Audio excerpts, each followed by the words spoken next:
¿Tú recuerdas el módem de las 6 de la tarde que hacía ese Sí, sonido? sí, las descargas en Emule, las pistas MIDI. Aparte de grabar también nos gustaba mucho cantar. Es que la gente no sé si lo sabe, pero tú eres mi mejor amigo de la infancia y grabábamos películas juntos. Empecé mi vida de autónomo, que facturaba a través de mi padre, que esto no sé si lo podría decir, pero Sí, ya prescrito. no pasa nada, ha prescrito ya ese delito, Somos ¿no? demasiado mayores.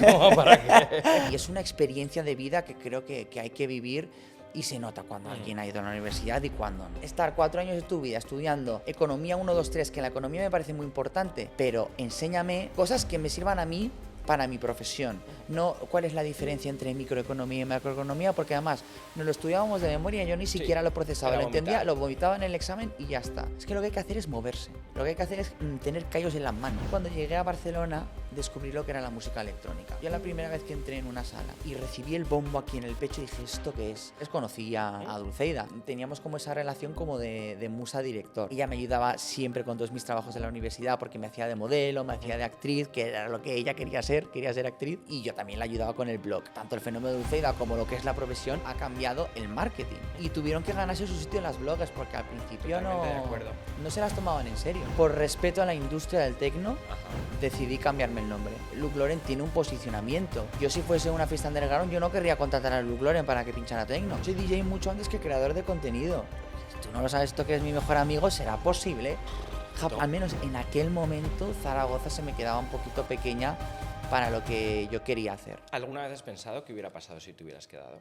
Esto es A la Fresca con Nurk, un podcast en vivo, en silla y sin filtros, como debe ser, presentado por las vecinas Marta García y Raúl Pérez. Hola y bienvenidos a Nurk a la Fresca. Hoy estoy especialmente feliz porque estoy con alguien que conozco desde hace muchos años. Muchos, te diría.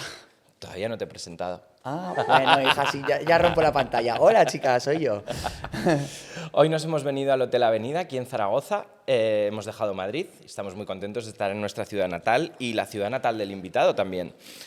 Nos podéis ver y escuchar, ya lo sabéis, en YouTube y en Spotify. Y ahora sí, vamos a dar paso al invitado. Hoy estamos con Lucas Lauren.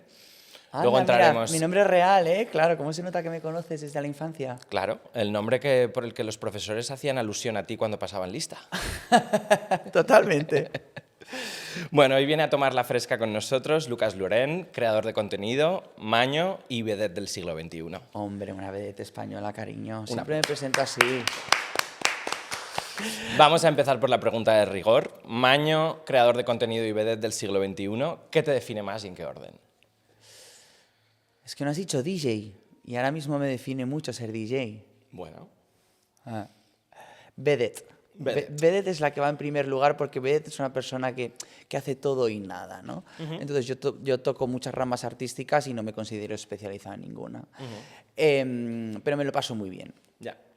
Sí que es cierto que ahora mismo... en realidad no me gusta eso que he dicho porque estoy como, ¿sabes una cosa que me pasa últimamente? Me echo pullas contra mí mismo. Bueno, siempre lo has hecho. Sí, soy mi peor enemigo, siempre me trato súper mal. Y sí, ¿por qué no? Me considero un buen creador y me considero sobre todo un buen DJ, que era lo que te iba a decir. Últimamente me siento muy cómodo en la música y es lo que más tiempo llevo haciendo, sobre todo. Porque de hecho lo de creador es lo que me permitió vivir bien de la música. Entonces ahora te diría que lo que más me define es ser DJ. Muy bien, pues ahora ya vamos a empezar y vamos al inicio del todo. Anda, ¿Cuánto hija. tuvo que ver lo que pasaba en tu casa con tu faceta creativa? Hombre, todo. O sea, mi padre es músico, luego creó con mi madre una productora audiovisual y es que esas dos caras de las que estamos hablando ahora son las que me contagiaron y me educaron desde pequeño, ¿no? Sin lugar a dudas a mis padres se lo debo todo en ese sentido. Sí. Piensa que además yo voy a cumplir este año 36 años, como tú, que somos que somos del 90. Y en aquel entonces, claro, que tus padres tuviesen una productora audiovisual te daba acceso a unos recursos que me permitieron desarrollar esta faceta de una manera privilegiada, porque la gente no tenía un móvil en su casa, ni era tan fácil editar, y no estaba tan al alcance de las personas, ¿no? Y de hecho, bueno, es que la gente no sé si lo sabe, pero tú eres mi mejor amigo de la infancia. y grabábamos películas juntos. Luego entraremos un poquito ahí. Y era fuerte eso, en Era plan... fuerte, era fuerte. Claro, en aquel entonces no era normal que una persona pudiese grabar una película, que la grabábamos con una cámara High 8, que era una cinta que capturábamos a tiempo real y que luego yo editaba y recreábamos todas las pelis slasher de aquel entonces, de Scream, Sé lo que hicisteis el último verano, Sí, a ti siempre Halloween. te ha gustado el cine de terror. Sí. Era lo que principalmente intentábamos hacer, aunque nos salía más comedia. Sí, nos había más comedia, efectivamente. Pero bueno, al final eran unos adolescentes jugando a... Exacto, yo moviendo su creatividad Sí. y... A mí me parece que era muy guay porque nos salió como algo innato, nunca fue buscado, era la manera en la que nos lo pasábamos bien. Efectivamente. Tampoco lo veíamos como algo... O sea, no había pretensiones a la hora de hacer lo que hacíamos los sábados por la tarde. Sí, porque eso no se tenía que publicar en ningún lado, no tenías esa presión que ahora tenemos todas las personas que nos dedicamos a algo creativo, ¿no? Que es el que guste, el que tenga visitas, que sea aceptado, y eso significa éxito, ¿no? Justo, además, hacíamos las pelis para verlas nosotros. Para verlas nosotros. Y luego imprimíamos la carátula para el DVD y cada uno se llevaba a su casa su DVD con su portada hecha con Photoshop, pero todo muy... Yo un día, muy homemade, en plan... buscando en casa de mis padres de esto que estás haciendo revisión, me salió un libreto con un guión tuyo, que fue El Parque de los 20 Cadáveres, que fue el último proyecto que nunca se llegó a hacer. Sí, y sí, flipé del nivel del guión para la época, siendo unos amateurs total y siendo unos adolescentes. Adolescentes, pero que íbamos a primaria. No, ya estábamos en secundaria. No. Yo recuerdo repartir ese guión a las chicas del instituto. Me acuerdo. Que era como, bueno, claro, es que ficcionábamos una realidad audiovisual de hoy es el día del reparto del guión, casting. Sí. Se corría un poquito de revuelo en el instituto cuando se hablaba de un casting para el próximo proyecto de Lucas. Se corría un poco de revuelo. Era muy divertido. Yo recuerdo aquella época muy divertido, sobre todo a nivel de lo que has dicho, de la creatividad. Sí, nos movía la creatividad, fíjate, hasta el punto de llegar a escribir guiones. También era un... O sea, que no éramos actores, pero al final poníamos... yo creo que como estar apuntado a una extraescolar de teatro. Correcto. Al final estás fingiendo un papel, estás queriendo encajar en un universo narrativo. No sé, era muy interesante. ¿Tú en aquella época lo vivías como algo normal o como algo especial? Yo sí que me sentía especial, la verdad. Era mi normalidad, por lo que hemos dicho, porque... En casa lo veías, tú veías a tu En padre casa lo editar. veía, mis padres se dedicaban a eso, tenían una productora audiovisual y tuve, como te he dicho antes, esa gran suerte, ¿no? Pero sí que lo sentía algo especial porque era algo que no todo el mundo en el colegio podía hacer, como ahora cualquiera puede tener... Claro. Un móvil. Y puede bueno, sus grabar. propias redes sociales, sus propias producciones, y lo celebro. Me alegro que se haya democratizado tanto y que todo el mundo desde sus casas pueda como... Bueno... Dar rienda suelta a su creatividad. Dar rienda suelta a su creatividad y con medios. Con medios y hacer negocio de ello, ¿no? Justo. Y eso es lo bonito que tiene Internet, que ha dado ese poder a la gente. Ya estaba Internet en aquella época, pero es verdad que estaba de una Sí, manera pero, muy primaria. Yo recuerdo... ¿Tú recuerdas el módem de las 6 de la tarde que sí, hacía ese sonido? Sí, sí. Y las descargas en Emule. Nos descargamos la música en el Emule, películas... Las pistas MIDI. Bueno, porque también, aparte de grabar, también nos gustaba mucho cantar.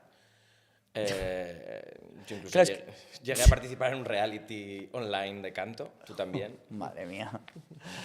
Éramos unos pedazos de frikis, te tengo que decir, ¿eh? Totalmente. Pero claro, teníamos los míos en casa. Yo tenía un micro con un pie de micro, una mesa de mezclas. Entonces, todos los amigos míos que venían a mi casa se llevaban o un single o una película. Sí. Sí. Era nuestra manera de aprovechar el sábado tarde. Hombre, claro, eso para los principios de los 2000... ¿Tú te sentías especial? Es que yo ¿Con creo que eso? no lo pensaba en la época. Yo me divertía mucho y me lo pasaba muy bien. Luego, reflexionando, sí que era algo especial, porque desde luego no era lo que hacía la mayoría, ni era la norma del adolescente promedio de esta ciudad, sobre todo. Bueno, incluso de España, te diría. Bueno, a ver, tampoco ahora Pero somos en- el Spielberg No. de los adolescentes de los 2000. Obviamente yo creo que mucha gente sí que tenía esos recursos, pero al menos nuestro entorno y nuestro instituto y nuestro colegio era algo que llamaba la atención. ¿Y recuerdas cuando te picó el germen de verlo en casa, pero decir, ahora quiero hacerlo yo? Quiero yo grabar, quiero producir, quiero escribir. Es que fue todo tan orgánico y tan natural que, claro, si empiezas ya a desarrollar esa pasión siendo un niño, pues luego te quieres dedicar a ello. Creo que es el transcurso natural. Es verdad que yo empecé Derecho en Zaragoza un poco por el miedo a dedicarme a una profesión artística, porque no hay nada seguro, es inestable. También un poco recomendado por mis padres, que pues lo típico, métete a una carrera que tenga como Más una... normativa. Bueno, no más normativa, sino que tenga más salidas y tenga más posibilidades de trabajar en el mundo. Pero es que duré 3 meses en Derecho. O sea... Sí.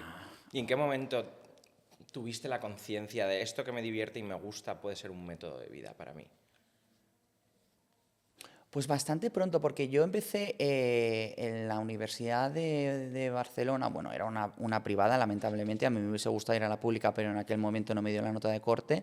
Entonces mis padres tuvieron que invertir en una universidad privada, la Blanquerna, que tengo que decir que muy bien. Y sí que es verdad que yo empecé a meterme en el mundo de la noche muy pronto. Empecé como a moverme por lares un poco más, pues, del moderneo, ¿no? Más underground. Y entonces, en esas salas y en esas discotecas, si conocías a las personas adecuadas, entrabas en los camerinos y ahí pues conocías a editores de revista, fotógrafos, Es verdad que la noche siempre ha estado muy ligada al mundo creativo. mucho. En aquella época... Sobre todo, mucho más antes. Sí, justo es lo que iba a decir. En aquella época creo que todo el mundo creativo y toda la movida creativa, digamos, de mediados de los 2000 se cocía por las noches. Sí. En las discotecas de moda, las fiestas de Sí. moda. En tu caso yo recuerdo Razmataz como el templo. Bueno, más el Apolo. Sí, yo recordaba la primera época más Razmataz, pero... Sí, Apolo pero siempre. el Apolo fue un poco donde yo me crié y donde yo más conocí a estas personas, que obviamente lo alternábamos con el Raz, ¿eh? O sea, era 50-50. Pero es verdad que al Apolo le tengo un especial cariño porque soy actual residente de los Jueves. Entonces, esto me permitió, mientras yo estudiaba la carrera, empezar a trabajar ya. O sea, yo prácticamente empecé mi vida de autónomo, que facturaba a través de mi padre, que esto no sé si lo podría decir, pero Sí, ya no prescrito. pasa nada, ha prescrito ya ese delito, Somos ¿no? demasiado mayores.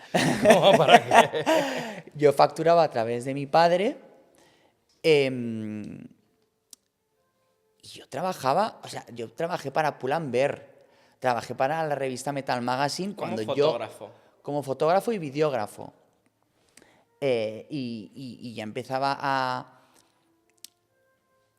mercantilizar lo que mi pasión cuando yo ya iba a la universidad. O sea, para mí siempre me he sentido muy afortunado con eso, la verdad. Yo creo que fue también muy orgánico el Creo que he justo sabido eso. trabajarme mi suerte, pero al final, pues si sabes meterte en ciertos círculos y tienes ganas también de aprender y dejarte como ayudar por las personas, ¿sabes? Porque creo que allí en esos camerinos y en ese mundo de la noche, si tú empiezas a compartir ideas con la gente, te haces amigo, ¿no? Y conectas a través de la creatividad. Y luego esas personas, como nos dedicamos todos al mismo sector, pues nos ayudamos unas a las otras y nos damos trabajo. Es que es así como se consigue. Sí, sí. No es el enchufe, es el hecho de saber hacerte amigo de personas que se dedican a lo mismo que tú y con las que querer crecer juntos. Lo que ahora se llama la sinergia en el mundo empresarial. Sí, la verdad es que me he ido por las ramas y tú lo has definido, sintetizado perfecamente. Sin Yo unas quería sinergias volver creativas. a aquella época que acabamos el instituto. Tú decidiste empezar Derecho en Zaragoza, aquí en la Universidad de Zaragoza. ¿Cuántos meses estuviste? ¿3 meses? Nada, 3. Yo en Derecho, mira, no me sentía nada bien. Es que me acuerdo que veía esos tochos de Derecho romano y yo volvía a mi casa y le decía a mi madre, digo, mami, creo que a mí esto no me gusta. No te pegaba nada. No me pegaba nada, nada absolutamente. Entonces es que no llegué ni a los exámenes de Navidad. Cierto. Y fue muy difícil el momento, me voy a Barcelona. O sea, lo tuviste muy claro desde el momento que no... Yo tenía la suerte de que mi hermana vive allí, entonces pude ir a vivir con mi hermana. Entonces, de algún modo, es verdad que irte de casa a los 18 19 años me parece una edad muy temprana, pero mi hermana mayor prácticamente ejerció de madre en aquel momento. Sí. Entonces pudimos vivir juntos y de algún modo también mis padres también estaban tranquilos porque sabían que yo estaba con mi hermana. Entonces prácticamente era como estar en casa. Sí, bueno, seguías en Siempre familia. había tenido una patita en Barcelona y sabía que un poco, pues al menos en aquel momento Zaragoza se me quedaba un poquito pequeña para lo que yo quería hacer. Sí. ¿Alguna vez has pensado qué hubiera pasado si te hubieras quedado aquí en Zaragoza? Creo que hubiese acabado saliendo igualmente, porque hubiese ido a la Universidad de San Jorge, hubiese estudiado audiovisuales y hubiese empezado a viajar Sí, el destino al fin para y al hacer cabo te hubiera producciones. llevado al mismo sitio, Yo aunque creo- hubiera sido de otra manera. Sí, a lo mejor un poco más lento y tal, pero creo que hubiese acabado en el mismo sitio. Y hablando ahora ya de cuando llegas a Barcelona, ¿sentías que empezabas de cero o llevabas ya algo dentro? Porque yo aquí creo que sí que partías con una ventaja, aunque tú no lo supieras, y es que en el mundo audiovisual probablemente de cero no empezabas. No, claro, yo como ya desarrollamos juntos esa faceta creativa en la infancia y aprendí a editar, a hacer fotos, todo me lo enseñó mi padre. Claro, yo cuando iba a la universidad la gente siempre se quería poner conmigo en los trabajos porque yo ya tenía unos conocimientos que te tenían que enseñar en la universidad y eso también fue lo que me permitió empezar en la vida laboral antes, Y lo que te dio el impulso probablemente sin tú saberlo. sin yo saberlo, efectivamente. Lo que pasa es que Barcelona es verdad que me dio como ese... Es que Barcelona para mí fue un despertar muy grande, porque no estoy renegando para nada de Zaragoza, pero creo que en aquel momento ser una persona homosexual era mucho más complicado de lo que es ahora, ¿no? Ahora, Zaragoza creo que es una de las grandes ciudades de España y todo esto, por suerte, ha avanzado muchísimo, pero claro, estamos hablando de hace casi 20 años. Las cosas Sí, aunque parezca que no han cambiado demasiado. Para bien. van para bien, van evolucionando, queda todavía mucho por hacer, pero en aquel momento era peor, ¿no? Y entonces, para mí llegar a Barcelona fue una liberación personal, creativa, sexual, tan grande que me quedé tan enamorado de la ciudad ¿Que ahí sigues? que ahí sigo, que ahí sigo. Y sí, podía sentir que empezaba de cero, pero encontré esa paz tan grande que empezar de cero era muy bonito. Qué bonito. ¿Y qué crees que te dio estudiar comunicación y audiovisual? Porque ya sabes que vivimos ahora Nada. O sea, a ver, me refiero. O sea, lo que vengo a decir con esto es que creo hay que formarse, sí. ¿Sabes por de qué? la forma en la que sea. ¿Sabes por qué hay que ir a la universidad? Por la experiencia cultural que eso supone. Creo que ir a la universidad aporta cosas buenísimas. Te enseñan, por ejemplo, a trabajar en equipo, te enseñan a alimentarte de la creatividad de las personas y es una experiencia de vida que creo que hay que vivir y se nota cuando alguien ha ido a la universidad y cuando no. Para mí, no estoy diciendo que seamos personas superiores, pero se nota en ciertas cosas, ¿no? Yo creo que es verdad que como experiencia vital te da un bagaje. Te da un bagaje la universidad y creo que es muy importante estudiar y no digo ni siquiera que acabes la carrera, pero pasar por la universidad, ¿sabes? Y ahí es a donde voy. En los trabajos creativos, la formación muchas veces puede ser anecdótica y sobre todo que creo que también las carreras audiovisuales, no sé cómo estarán ahora, pero en aquel entonces necesitaban una reforma absoluta, porque estar 4 años de tu vida estudiando sociología 1, 2, 3, economía 1, 2, 3, que en la economía me parece muy importante, pero enséñame ¿Cómo hacer una factura? cómo hacer una ser factura, qué es autónomo? el IRPF, el IVA, cosas que me sirvan a mí para mi profesión, no cuál es la diferencia entre microeconomía y macroeconomía, porque además nos lo estudiábamos de memoria, yo ni siquiera lo procesaba, era lo entendía, vomitar. lo vomitaba en el examen y ya está. Entonces, en aquel entonces mi carrera, por ejemplo, la asignatura de sonido era una optativa. ¿Cómo es posible que una no carrera fuera que se troncal. llama que es audiovisual, el audio es una optativa? Entonces, pienso que en carreras creativas la formación muchas veces es anecdótica porque todo viene muchas veces de una manera autodidacta y cuando tienes los cojones o los ovarios de decir, vale, voy a montar un proyecto audiovisual, voy a ponerme a escribir un guión, voy a empezar a llamar a personas para hacer mi propio cortometraje, por ejemplo. Eso ya te está enseñando mucho más que en la universidad. Entonces creo que había mucha gente en la universidad que a lo mejor había sacado muy buenas notas, pero que luego, si no tenían esa iniciativa de crear proyectos y de mover esa creatividad de la que hablábamos y de contar historias, estoy hablando en mi sector, no te vas a dedicar a esto por mucha formación que hayas tenido. Pero mira, venimos de una charla muy interesante antes, de la que hemos hablado del emprender en sí y del aprendizaje del emprender, que muchas veces es más aprendizaje, por lo menos es más práctico que cualquier formación universitaria o reglada. O sea, lo que dices tú, te pueden enseñar a escribir un guión. Sí. Pero igual es más fácil ponerte y aprender de los errores cuando estás en ello. Efectivamente. O por lo menos el aprendizaje va a ser más útil. Mucho más. Es que lo que hay que hacer es moverse. Lo que hay que hacer es tener callos en las manos. Yo me acuerdo de las primeras, es verdad, de las primeras prácticas que yo hice, yo era el ayudante del director de fotografía, ¿no? Y me veía las manos y decía, te faltan callos. Porque claro, tú sabes lo que es levantar todos los trípodes, todos los focos, y decía, te faltan callos en las manos, en plan, te falta experiencia. Y eso es lo que cuenta, ¿sabes? Entonces, yo animo a la gente a que, es muy típico decir esto, pero es que realmente la universidad está en la calle. 100%. Y más en según qué sectores que creo que son mucho más prácticos que... O sea, pero bueno, eso daría para otro podcast, la formación universitaria a día de hoy. Formaos, estudiad, ir a la universidad es... O cualquier escuela, que hay escuelas técnicas muy buenas. Sí, también, sí, efectivamente. Que no son la cosa es alargar tu educación más allá de lo que es el instituto y cuando ya te sacas la selectividad, que no sé cómo se llama ahora. Pau. La Pau, fíjate, si es que ya hablo como una viejita, fórmate porque primero vas a conocer gente maravillosa, te vas a enamorar, vas a sufrir, vas a tener amigos, vas a tener broncas.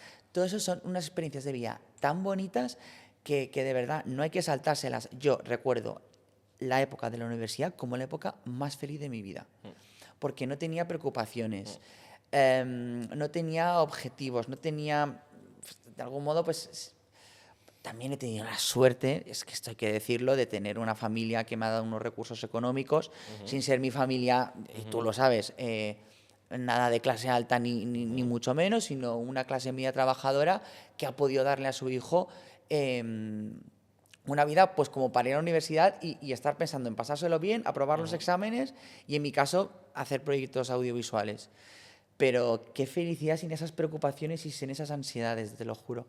Y no estábamos tan conectados con los móviles, que esto es muy importante decirlo, que es que ahora hay una sobreestimulación que yo estoy...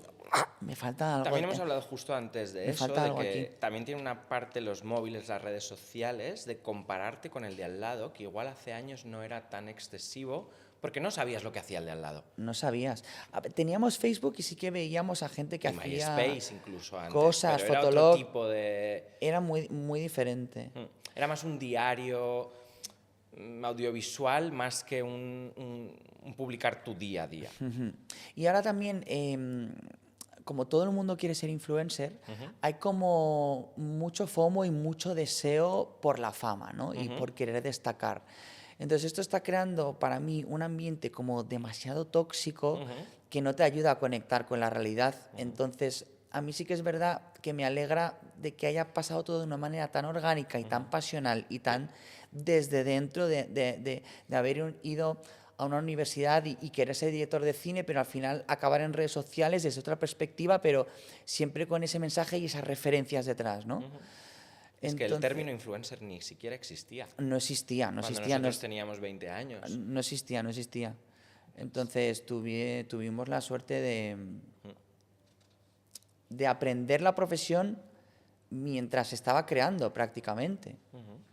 Tú empezaste haciendo fotos en fiestas nocturnas, yo creo que ese fue tu primer trabajo fuera de la uni. ¿Cómo pasa esto? Pues esto pasa en el momento en el que yo tengo la suerte de empezar a relacionarme, como te dije, con un ambiente más underground, empiezo a conocer pues, a los jefes de sala y tal, y empiezo a trabajar en la Sala Apolo como fotógrafo, en el Nitsa y en eventos también. ¿Esto era trabajo Mi o era una primer excusa? trabajo fue ser fotógrafo. Yo es lo que recuerdo de hacer fotos de fiestas nocturnas. Sí, lo que pasa que es verdad que eso era mi nexo para conseguir ser DJ. Sí. Porque yo cuando llegué a Barcelona descubrí lo que era la música electrónica. O sea, yo la primera vez que entré en una sala y recibí el bombo aquí en el pecho dije, ¿esto qué es? Porque nosotros en Zaragoza no salíamos por esos ambientes. Nunca nos hemos movido por la cultura tecno. Estaba la red, pero porque era muy nicho, no era tan...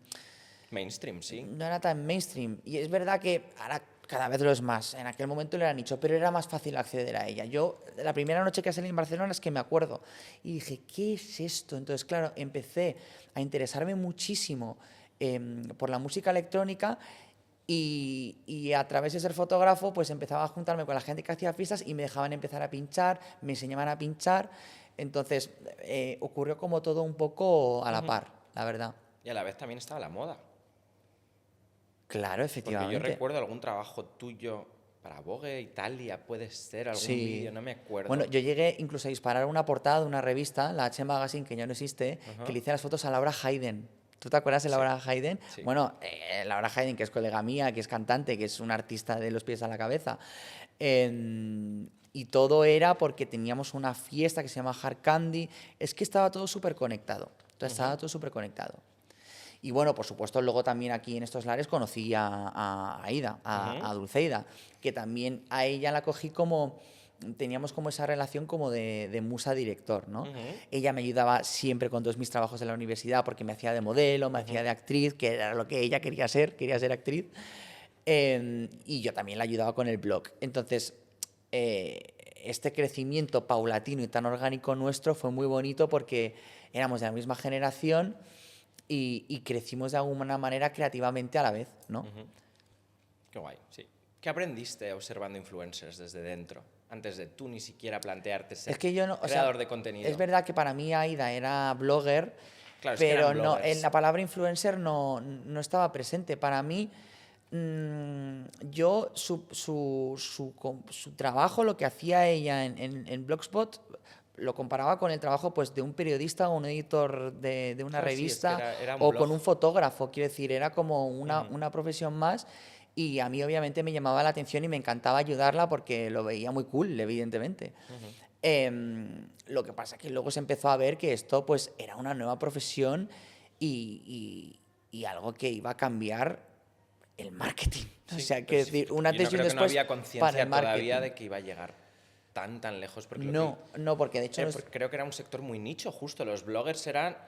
Los lectores de blog era no muy era nicho. algo mainstream. Y de hecho, fíjate, yo te he dicho que la comparaba con un periodista o con un editor de moda y moda. tal, pero en realidad todo ese sector odiaba a las bloggers. En plan, las veían como... El sector del fashion, de verdad. El sector del fashion las veía como algo intrusivo, como algo que no podía ser. Yo me acuerdo, Aida recibía críticas en Facebook de gente de nuestro entorno que ahora se ha tenido que morder la boca porque todo lo que supuso... tanto el fenómeno de Dulceida como lo que es la profesión ha sido después. algo que, como te he dicho, ha cambiado el marketing. Y tuvieron que ganarse su sitio en las blogs porque al principio Totalmente de acuerdo. no se las tomaban en serio. No, y nadie quería una influencer en un front row de un desfile. Era como un tipo de perfil que te bajaba a la clase. Y todavía no las siguen queriendo. Fíjate. Que cada uno, oye, ¿sabes qué pasa? Que la moda no es mi sector. Podemos hablar y conversar, pero no quiero sentar cátedra en nada de lo que diga, porque no yo creo que hablaba de utilizo la a la moda moda como un medio de expresión. Exacto. Es una industria que es verdad que tiene una cara que a mí no me acaba de gustar demasiado, porque la considero elitista en muchos aspectos, es muy complicado llegar a esos desfiles, parece que tienes que formar parte de una esfera y de una élite, y por eso también te he dicho lo de las influencers, porque... no son muy bien recibidas en muchos desfiles, pero cada uno allá con su marca, con su posicionamiento. Entiendo también que a veces, pues, si eres una marca de moda y te quieres posicionar en el nicho, el lenguaje influencer es un lenguaje mainstream. Entonces, también todos mis respetos a las personas que decían no contratar influencers. A mí lo que me molesta es ese sesgo y ese juzgar a ese clasismo. Sí, ese clasismo de decir, ay, la influ, la creadora, en plan... Sí, que como el restarle valor a su profesionalidad o al trabajo que desempeña, sea el que Restarle sea. valor. Y luego demostraron que vinieron para quedarse y que son un medio de comunicación Yo creo que... muy importante para las marcas. Y bueno, es que cada vez los presupuestos son más grandes. Sí. Te quiero decir. Sí. Bueno, es que la gente está dejando de consumir tele y pasa las horas en TikTok. Eso es una realidad que yo... No creo que la gente esté dejando de consumir tele, simplemente pienso que la audiencia se ha diversificado. Bueno, es la decir, ahora hay tele más... generalista que nosotros conocimos, con las Hombre, plataformas y desde todo. luego que los zetas y los alfas Exacto. Consumen de forma diferente a la que lo hicimos nosotros. consumen de una manera diferente. Pero sí que creo que tele-influencers se unen, ¿eh? Bueno, yo creo que, pero esto ya es una opinión personal, que la tele debería de plantearse el paso generacional, porque es verdad que yo soy gran consumidor de tele, me encanta la tele generalista y he sido muy feliz, pero reconozco que la generación Z no conoce a la mitad de los perfiles que salen en la tele generalista. Entonces también se tiene que poner las pilas, pero bueno, esto daría para otro podcast. Si es que hay muchos subtemas, desde luego, guachita. Sí. Luego voy a volver también, yo sé cuando acabaste la carrera trabajaste en una agencia y tuviste tu trabajo de 9 a 5. Sí. ¿Cómo fue aquella etapa? Estresante porque, claro, de 9 a 5, pero yo empezaba a ser influencer. Tenía ya mi proyecto de triplets, le seguía editando el canal a Aida. Entonces, se me caían los pelos en el teclado, pero con gusto. Un estrés con gusto. Un estrés que forma parte... Por hacer algo que te gustaba. Hacer algo que me gustaba. Es que me considero siempre tan afortunado de poderme haber dedicado siempre a lo que yo quería. Y esa etapa en la agencia de publicidad me enseñó muchas cosas. Me enseñó muchas cosas que creo que me han ayudado a ser un buen profesional a día de hoy. También viviste justo la otra perspectiva, teniendo en Claro, cuenta el mundo, entendiendo, tu perfil ahora. Claro, lo que es un brainstorming, un briefing, porque estaba al otro lado, ¿no? Si es que yo siempre pienso que me dedico a lo mismo, simplemente voy cambiando la perspectiva, pero incluso a día de hoy me autoproduzco mis propios podcasts y todo eso, formo parte de lo que es la dirección y tal, entonces es que siempre me dedico a lo mismo. Vale. Ahora voy con una pregunta muy obvia y es, ¿cómo fue aquel momento de dejar un trabajo seguro con una nómina y decir, me lanzo yo como emprendedor y como autónomo, entiendo? Es que cuando ves que por un viaje te están pagando todo lo que te pagan en un mes en una nómina, dices, obviamente que a nivel números vas a ir allí, ¿no? O sea, ¿lo tuviste claro o fue un salto de fe? De decir, me arriesgo y vamos viendo. Fue un salto de fe. Me acuerdo que mi madre me dijo, ya sabes que yo prefiero que te quedes en la estabilidad económica y en la seguridad que te da un sueldo, pero si no apuestas por esto y no coges ese tren, te vas a repetir toda tu vida de hacerte la pregunta de qué hubiese pasado si. Entonces ese impulso de mi madre me vino súper bien. Y luego que también es lo que te digo, que es que los números, los números eran los números. O sea, me estaba pagando lo que me pagaban en la agencia por irme a un sitio, pinchar, salir de fiesta y subirlo a mi Instagram, que yo decía, vamos a ver, digo, qué privilegio, o sea, cualquier persona hubiese tirado hacia ahí. Y eso que estuve 2 años compaginando ambos trabajos, ¿eh? Sí, porque al principio no se monetizaba tanto. Claro. O sea... es que al principio no estaba profesionalizado. No había tantas campañas. Exacto. Y las marcas no destinaban parte del presupuesto de marketing a ese sector. Sí que tenía como esos extra y tal, pero no, lo que me sustentaba económicamente era la agencia de publicidad. Pero es que como cualquier proyecto, o sea, al final tienes que dedicarte a full a una cosa si quieres que te funcione. Sí. Entonces no era ni responsable para el proyecto que yo tenía en aquel momento, que era de triplets, ni para la agencia. Uy, de triplets. Sí, joder. Cuidado. ¿Qué tiene de mentira? ¿Qué vas a preguntar? No, nada. ¿Qué tiene de mentira y de verdad vivir de las redes? Joder, vaya pregunta. Sí. Por supuesto, te pido un resumen. A ver, lo que tiene de mentira es que al final tu vida digital por el bien de tu salud no puede ser tu vida real. Es decir, tú tienes que saber separarlo. Y una de las cosas más duras a las que se enfrentan los creadores de contenido, especialmente los del lifestyle, es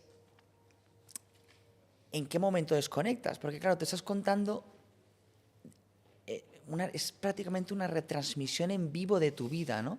Ansiedad. Entonces, a mí eso es una cosa que a mí me ha estresado y que he decidido cómo pararlo un poco porque... Por salud mental, principalmente. Por entiendo. salud mental. Entonces, claro, ¿qué tiene de mentira y qué tiene de verdad? Hostia, es que esa es la cosa, que la gente no te puede conocer al 100% como tú eres, o sea, te tienes que guardar cierta privacidad para ti, ¿no? Entonces, tú en redes muestras lo que quieres mostrar de ti. Luego yo creo que también generáis un sentimiento, hablo en general de las personas que exponéis vuestra vida de la manera que sea, de que como que el público general os conocemos demasiado. Ese sentimiento de que vemos a un influencer y como sabemos mucho sobre su vida, parece que lo tratamos como un amigo y es como que a mí siempre me ha parecido como un poco peligroso. Es peligroso y yo he dicho tantas cosas que son verdad y he mostrado una parte de mí tan real que llega un momento en el que eso te pasa factura. Y creo que es bueno y es sano dejarlo descansar. 100%. Como la creatividad tiene que descansar para que fluya y para que tengas esa capacidad de renovar tu contenido, de renovar tus proyectos, que eso es lo más difícil realmente, mantenerte en el tiempo. Entonces, siento que estoy en una época en la que, por el bien de mi salud, necesito descansar, necesito no mostrar tanta realidad sobre mí, y es algo que me está sentando muy bien, la verdad. Qué bien, me alegro mucho. De hecho, yo me he sentado aquí contigo porque tú eres una persona mía de mucha confianza, pero también decidí parar los podcasts porque Removía es tan mucho. cansado estar hablando todo el rato de ti. O sea, es que desarrollas una especie de narcisismo y egocentrismo que por el bien de tu salud es que hay que tener los pies en la tierra. O sea, cosa que a mí me parece muy difícil cuando vives de la aprobación de los demás. claro, es que se nos tiene muy endioseados a los influencers, ¿sabes? Y cada generación nueva que pasa, como se ha criado consumiendo influencers, ya creo que ya persigue ese deseo, ¿no? Y entonces es que se está... Pero yo creo que también muchos influencers o creadores de contenido cada vez estáis visibilizando más esta realidad. La realidad del... que para mí es obvia, pero que no todo es tan bonito. Que no, y obviamente yo creo que hace años ya que todos sabemos que lo que se muestra en redes, o por lo menos debería ser la parte bonita de vuestras vidas. Pero yo creo que es un tema que últimamente se ha visibilizado más, sobre todo de cara a esas nuevas generaciones, como tú dices, que mamá, quiero ser influencer. Cuidado. Pero mira, ¿por qué no es bonito? Es que me voy a lanzar a la piscina. O sea, yo lo que te estaba diciendo al final es que creo que sí que es cierto que el deseo de ser influencer se está corrompiendo un poco en el sentido de que vas a buscar directamente la aprobación ajena. Vas a por el like, vas a por la visita, en lugar de hacer las cosas que a ti de verdad te gusta y que son tu verdad, ¿no? Entonces, ¿qué pasa? Que se está corrompiendo en el sentido de, claro, tú decías, es que no todo es tan bonito como parece. Sí que es bonito, porque para un creativo, ser influencer, los precios que manejamos, el poder de decisión que tenemos sobre nuestras propias creaciones audiovisuales, es un privilegio absoluto. 100%. ¿Por qué no es tan bonito? Porque al final tu personaje te puede acabar comiendo, porque al final tienes que tener los pies en la tierra, tienes que tener amigos que te digan, oye, no hables así a esa persona. Que no eres Dios, ¿sabes? Y bueno, a ver, lo estoy diciendo como si yo fuese una persona aquí súper tal, pero yo sí que reconozco haber pasado por esa fase, ¿sabes? Oye, ¿quién cojones eres? ¿Quién coño te has creído que eres? En plan, cuidado, ¿sabes? O sea, los influencers no somos Madonna. Somos un engranaje más de un negocio que es el marketing y oye, tenemos que hacer las cosas bien, ¿sabes? Sí. Y creo que se está corrompiendo porque cada vez hay más gente con ese deseo flagrante de ser influencer y quieren llegar ahí a toda costa. Exacto. ¿no? Tú hablabas de hacer lo que a ti te gusta. A mí eso es lo que me parece que está un poco más corrupto hoy en día. Claro, de que no sé si hay gente que quiere ser influencer porque es lo que realmente le nace hacer. Efectivamente, O o porque tiene una historia y tiene un hilo narrativo del que Exacto. tirar, que no te estoy diciendo que ese hilo narrativo sea una cosa súper profunda, pero tiene que haber un mensaje. Y oye, esto no es una crítica a las nuevas generaciones, porque a mí las nuevas generaciones me abruman de lo talentosas que son. Justo. Es una pasada el contenido que se está haciendo, es increíble. La gente... Es que me asombra la creatividad que tiene la A mí me gente. alegra ver que Es hay una tanta pasada. creatividad A mí todavía. bueno, y más, porque al final es lo que hablábamos, ¿no? Antes, en nuestra época de colegio, no era la norma. Ahora hay tantos recursos que eso está generando que cada vez haya pues más cabezas pensantes y más gente que consigue hacer cosas verdaderamente increíbles. Pero, para mí, hay una saturación de mercado y Y veremos cómo acaba. y Y hay veremos por dónde se desarrolla este sector. No, porque yo creo que acabas al final siendo una persona que no quieres ser. Al final acabas siendo una persona que dices, es que no. Es que tiene realidad, que tiene de mentira. Pues eso. Que te estás volviendo un gilipollas muchas veces. Porque ser influencer, te repito, no es ser Madonna. Tienes que trabajar duro, tienes que ser responsable, tienes que entregar las cosas a tiempo, tienes que tratar bien a las personas si quieres que esta sea tu profesión toda la vida. Entonces, Bueno, pues ahí están las dos caras de la moneda. El privilegio para mí que supone como trabajo, por lo que hablábamos antes, no es un trabajo de oficina con un salario fijo a fin de mes. Los salarios que se pagan están muy por encima de la media de la gente asalariada, pero luego tiene toda esta parte de la que hablábamos, que igual yo creo que tampoco se visibiliza en exceso. Solo nos quedamos con... Bueno, y ya sabemos que el pensamiento general de mucha gente es que vivís del cuento, que es como... Yo creo que ha cambiado, porque también se ha enseñado más la profesión detrás de un creador de contenido. Bueno, vamos a dejar el tema de las redes a un lado y vamos a hablar de música. ¿ah, sí? Sí, que es algo que también me divierte. Yo sé que la música ha estado siempre en tu vida. Ya nos has contado cómo empezaste a aprender a pinchar, que fue de una manera orgánica, pero ¿en qué momento decides ser DJ? ¿Ya eras considerado un creador de contenido cuando decides pinchar? Yo esta parte no la tengo tan clara. ¿Cuándo No, empezaste a ser DJ? yo soy DJ mucho antes que creador de contenido. Ajá. Claro, es que la gente se cree que yo me hice DJ a través de ser creador de... Tú no lo sabes, esto que eres mi mejor amigo, ¿será posible? Ja, Todo un puta. poco difuso. Yo empecé a ser DJ prácticamente cuando iba a la universidad, hace 20 años, o 15, o sea, lo que pasa que, obviamente, no pude vivir de ello bien hasta que yo me hice youtuber y entonces convocábamos a las personas que nos veían en YouTube. Entonces, ahí es cuando Vale. los promotores empiezan a pagar O sea, unas cantidades de dinero considerables para que yo me plantee que la música pueda ser mi vida. Claro, yo es que no sé por qué mi mente te asocia de aquellos primeros... hablo como DJ, Te asocio en aquellos primeros épocas en Apollo y Raz, pero más como fotógrafo, y luego ya te recuerdo en el Arenal Sound. No. No recuerdo cuál fue el Claro, porque tú y yo proceso. nos separamos en esta época en la que yo estaba en Barcelona, pero yo formaba parte de colectivos que montaban fiestas, yo pinchaba, como Lucas Loren, no como Luke Loren, que Luke Loren vino mucho más tarde, ese personaje.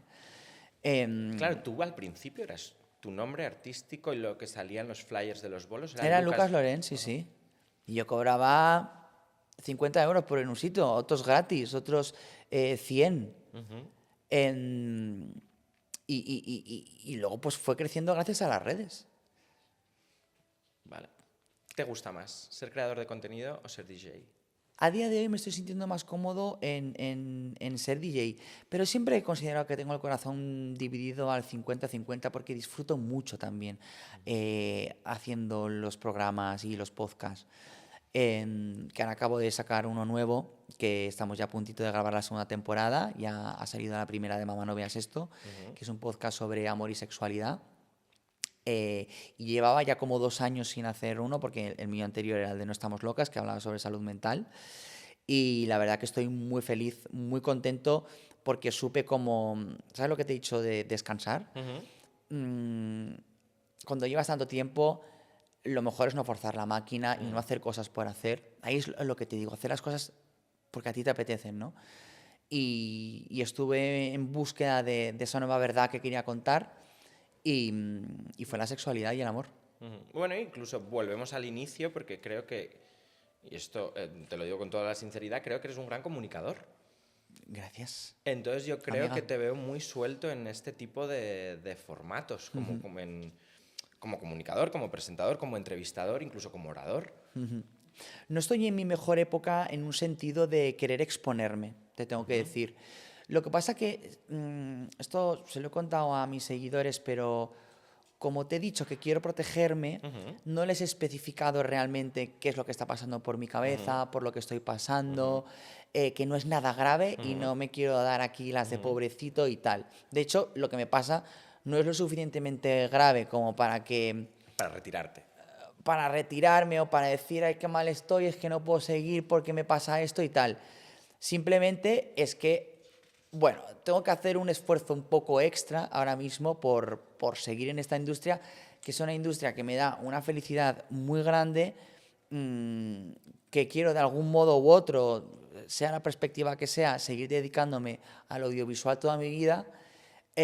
Pero sí que es verdad que no estoy en un momento personal mío como para echar cohetes en el que me sienta como súper seguro de mí mismo y con grandes fuerzas. Y a pesar de eso, quiero seguir aquí contigo hablando y haciendo mi podcast, ¿no? ¿Y todas esas cosas desaparecen cuando te pones los cascos y estás detrás de la mesa de DJ? Sí. Porque yo sé que es Es uno que de tus cuando momentos favoritos. yo cuando yo pincho soy muy feliz.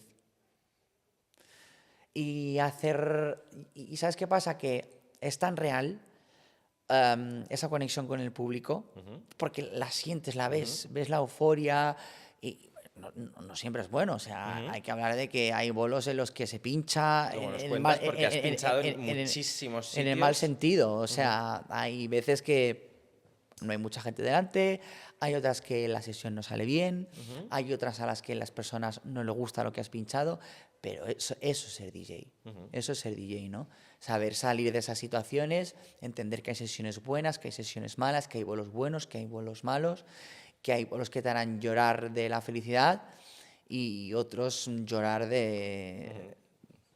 incluso del pánico escénico que te puede llegar ¿Aún sientes pánico provocar. escénico cuando te subes a pinchar?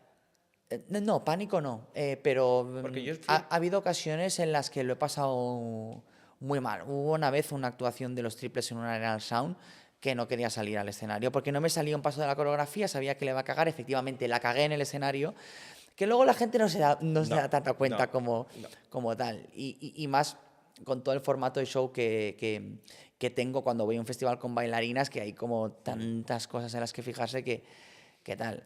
Bueno, entra tu perfeccionismo, pero es verdad que Mi autoexigencia. desde las 20.000 personas que había abajo no iban a notar si te confundías en un paso, probablemente.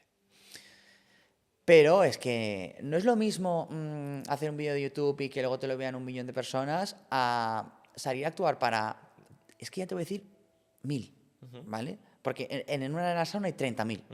Heavy. Pero, o incluso una sala de 400 personas. Es que no es lo mismo. No es lo mismo. Y no es fácil a veces salir al escenario si has tenido un mal día, si eres una persona un poco insegura como yo.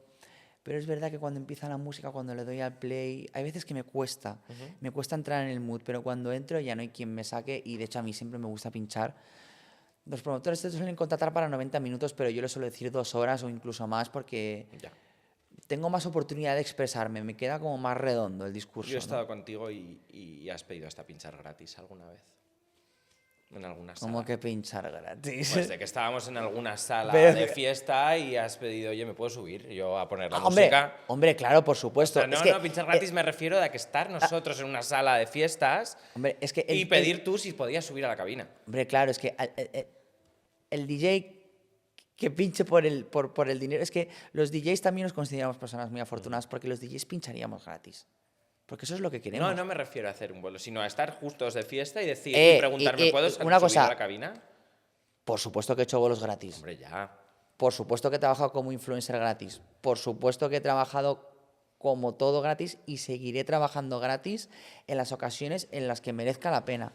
En las ocasiones en las que un amigo te pide una ayuda. En las ocasiones en las que sabes que puede ser bueno para tu carrera.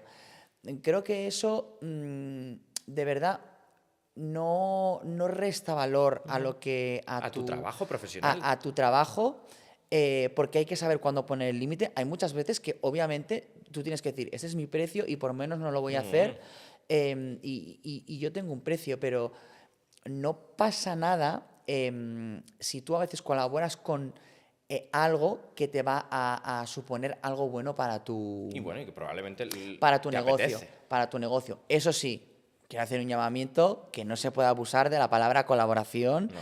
que las personas tienen que cobrar por su trabajo y de hecho yo, por ejemplo, soy una Tenéis que persona... pagar impuestos, autónomos, Sí, representantes sí. y muchas cosas. Y muchas cosas. Pero a mí trabajar gratis me ha abierto nuevas puertas que me han ayudado para luego cobrar. ¿Una sesión de techno o una sesión de mainstream? Tecno. Ahora mismo sí. Vale. Pero no quiero confundir a la gente. El pop es mi vida. El pop nos ha salvado la vida a ti y a mí. Forma parte de mi ADN. Lo disfruto. Yo sé que te lo pasas muy bien también. Me lo paso pinchando. muy bien y es lo que vais a ver cuando veáis a Luke Loren en un cartel.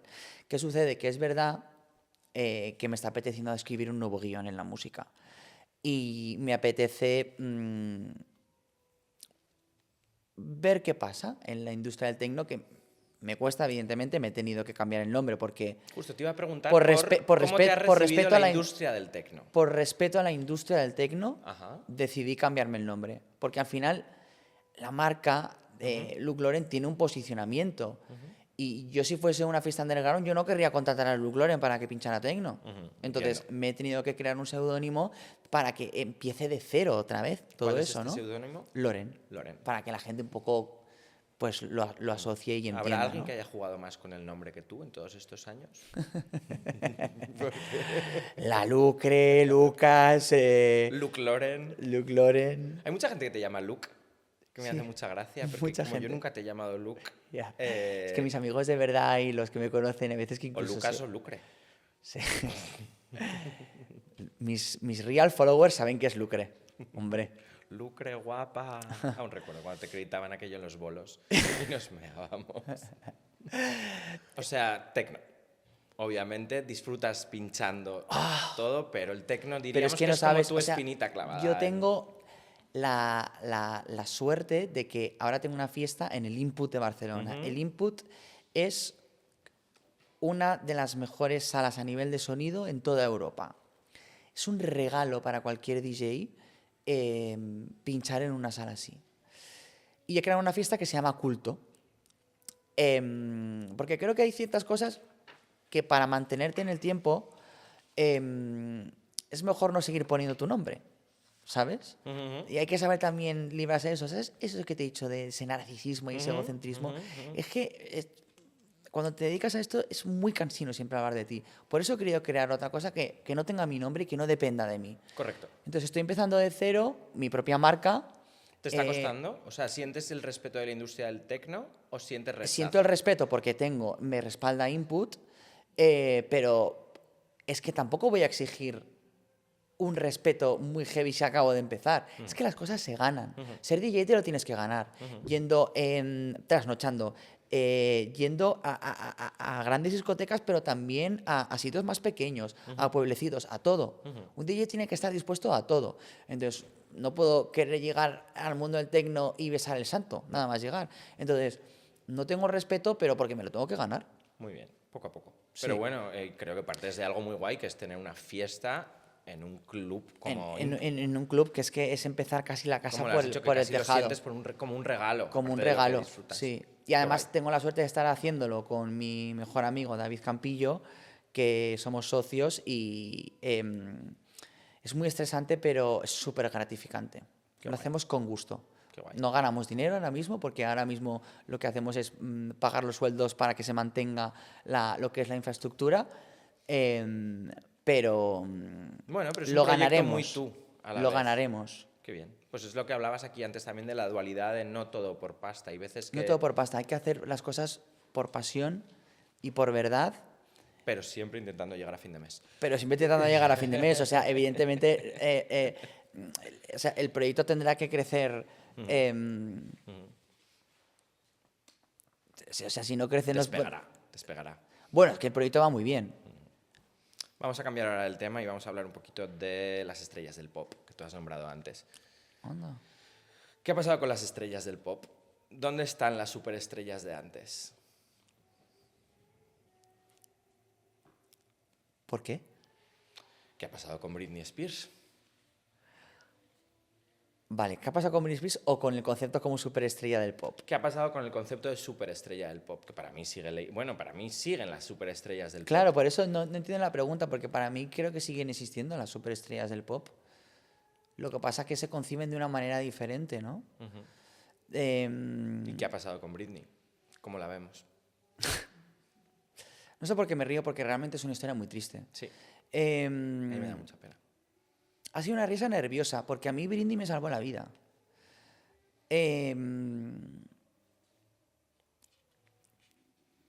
Es que es el ejemplo de la crueldad del capitalismo, de las redes sociales, de cómo nos estamos todos riendo de una persona que está enferma y que necesita ayuda y que ha sido obligada a producir cuando ella no quería, ¿no? Qué pena.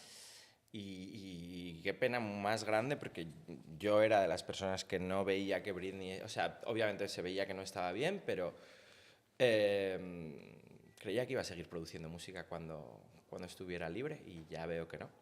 No, es que a Britney lo que hay que hacer es dejarla descansar.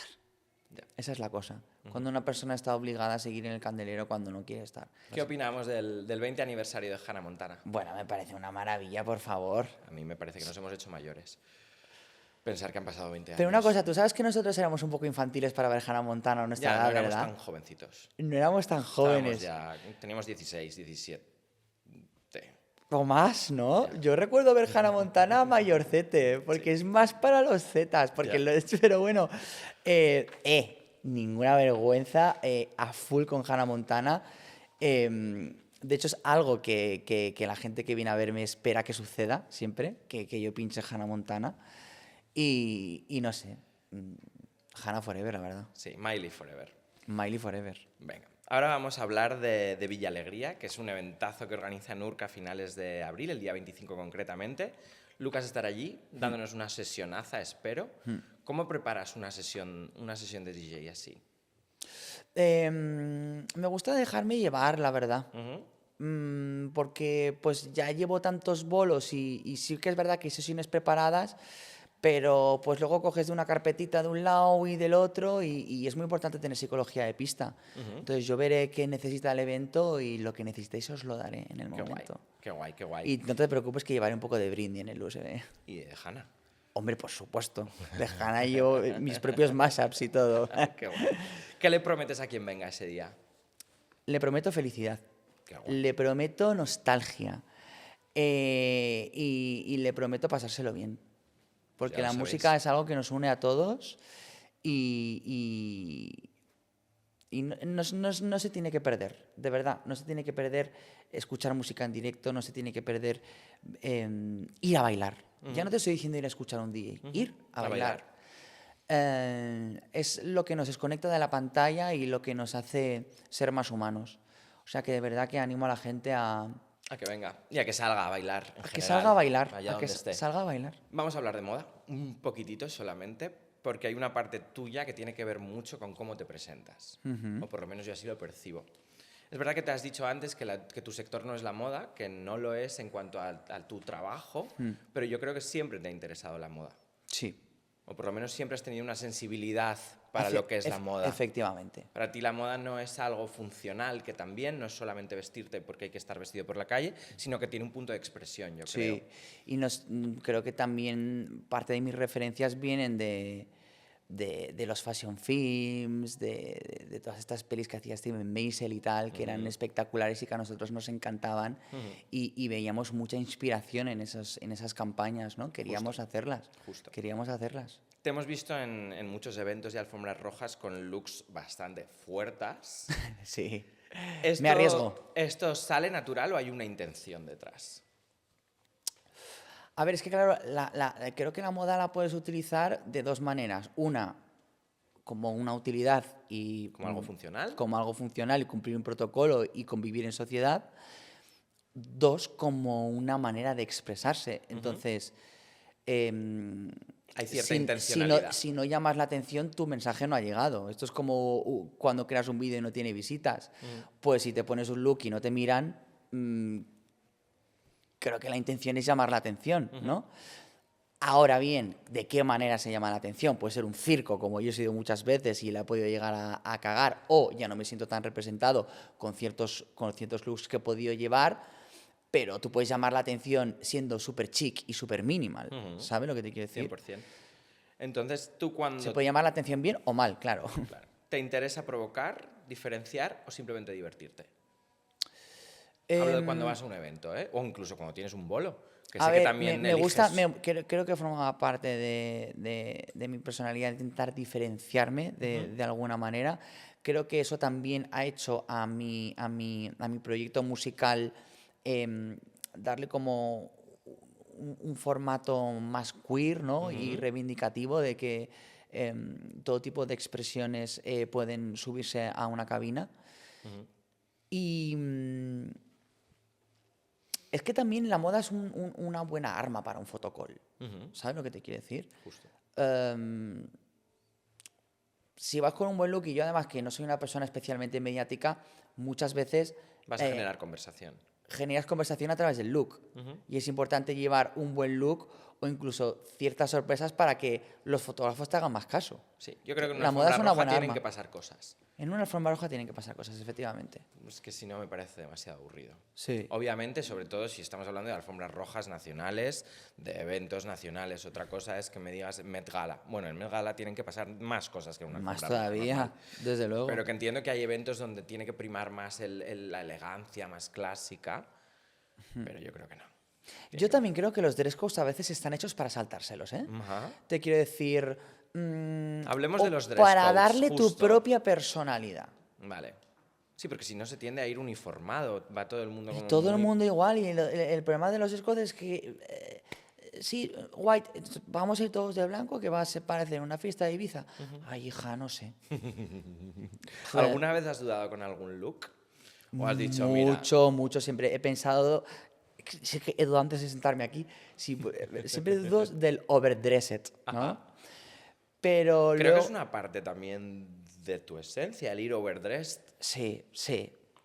Me costaba mucho al principio, pero luego me he dado cuenta que incluso me hacía sentir bien. En tu caso, entonces, prefieres arriesgar. Yo prefiero arriesgar quedarte siempre. corto. Pues siempre. Aunque estoy en una época un poco más minimalista, digamos. Bueno, la madurez. Bueno, minimalista, sí. Esto para mí es minimal. ¿Qué te gusta más, cuando un look gusta o cuando genera controversia? Cuando gusta. Vale.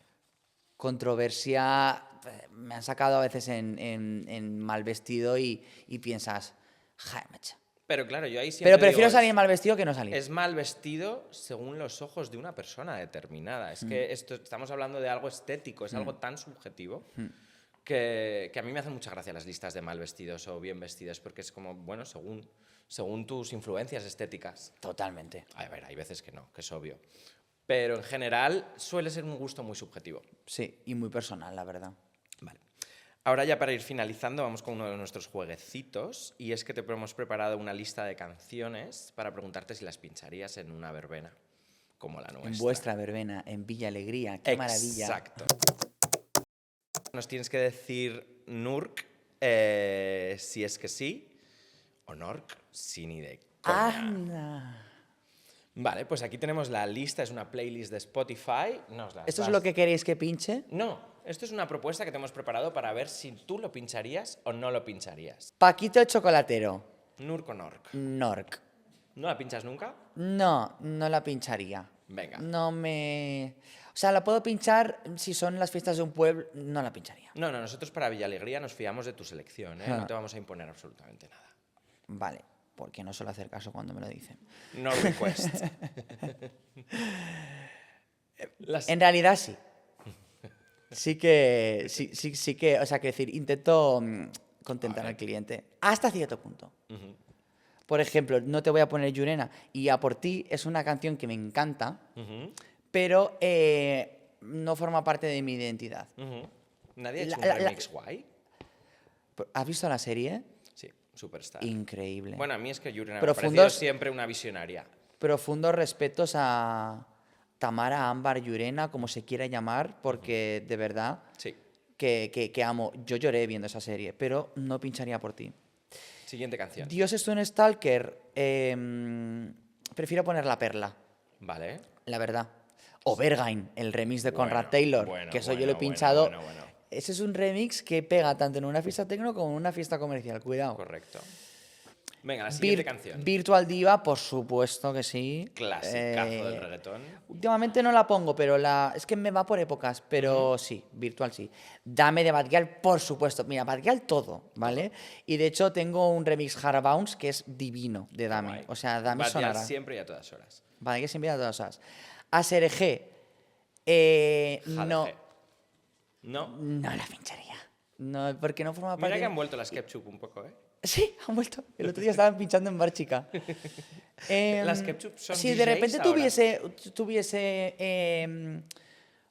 algún remix así de house que sonara bien, tal. Qué puñetero que eres. Con que era blanco el podcast, ¿eh? No sé quién es Marlena. Te vas a inventar, no sé quién es Marlena. The Best of Both Worlds, Hannah Montana. Siempre supuesto. la pongo. Sí, bueno. ¿Cuál es tu canción favorita de Hannah Montana? Nobody's Perfect. Lo sabía. ¿Sí? ¿Lo sabías? Acabamos con las recomendaciones. Te voy a pedir que nos recomiendes para empezar un podcast. Los Reyes del Palique creo que es súper divertido. Súper Son divertido. súper naturales, los amo. Genial. Y por supuesto, Pija y Kinky. Bueno, por supuesto.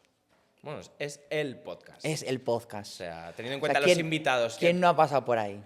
Pedro Sánchez, Rosalía... O sea, te quiero decir. Es muy fuerte. Ahora recomiéndanos una serie para hacer un maratón. Una serie para hacer un maratón. Pues mira, hace nada me he visto The Beauty en Disney Wow, de Plus. Ryan Murphy. que No Ryan quiero Murphy. verla porque igual es demasiado para mí, pero tiene pintazo. ¿Cómo que es demasiado para ti? ¿En qué sentido? Yo la sustancia no la pude acabar. No puedes ver The Beauty. Por eso.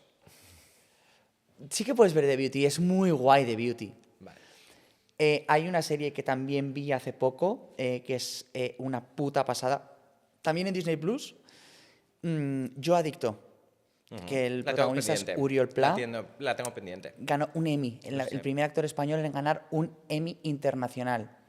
Una puta pasada de serie. La dejamos como Por recomendación. poner también una Sí. española que me gusta mucho para casa. Ujú. Y por último, recomiéndanos una canción. Y esto creo que es casi lo más difícil. Es que no se puede coger una canción, hay que escucharse todo el nuevo álbum de Máscara de Bad Gyal, Venga. que es su álbum más pop y mejor producido de la historia. Es una pasada. 100% de acuerdo. Y si me quedo con una canción, te digo un coro y ya. Y nada, hasta aquí ha sido el podcast de hoy. Lucas, muchas gracias por venir a echar un ratito con nosotros. Ha sido un placer, una charla muy Gracias, interesante. me ha hecho mucha ilusión. La verdad que no todos los días se hace un podcast con tu mejor amigo de la infancia, adolescencia y de toda la vida. Y a todos los demás nos vemos en el próximo y nos vemos en Villa Alegría el 25 de abril. A la fresca.